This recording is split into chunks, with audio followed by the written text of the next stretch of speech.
Okay, now that we are done editing the photograph itself, we are ready to add our text.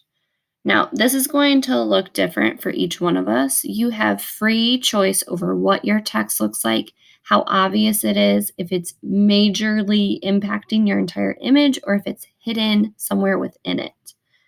Remember to go back to what we talked about at the beginning of this lesson to get some ideas for what you are going to write. On our left-hand side, the little T is our text tool. So I'm going to click on the T and then select an area to type. Up here along the top toolbar, we have different options to change for our text. For your font, you're going to want to pick something that enhances your idea. You don't want something that is going to not fit with what you're going for. You can either do something simple or a little bit more artistic, but we should be able to see that the font that you chose connects with your original idea. For the font size, in the drop-down menu, it only goes up to 72 point font. You can play around with the size and type it directly into the box and press enter. You can change your orientation. You can even change the color from here. For now, let's not worry about some of your other tools. Once you have your selections made, you can go ahead and type. Do remember that there is not a spell check option in Photoshop, so do make sure that you are spelling things correctly before you go on.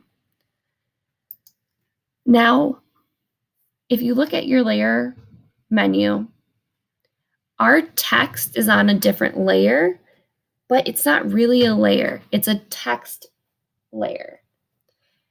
Right now, we could go back in with the text tool and edit and type and change it if we needed to, but we can't transform it. In order to do that, we need to right-click on the layer and we need to rasterize that type. Now, if we click on Control T on our keyboard, the box comes up so that we can change the size of our letters. If you want to go really big with it, you can.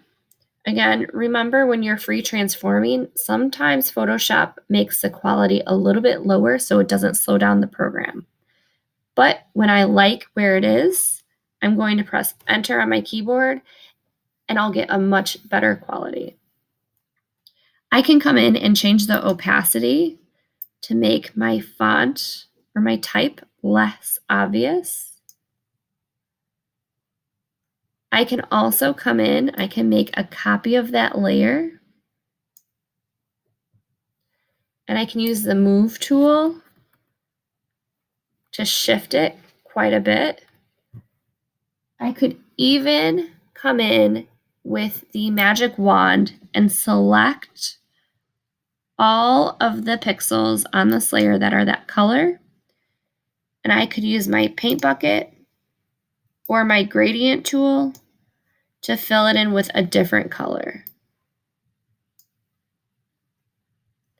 In order to deselect this, I would do Control D.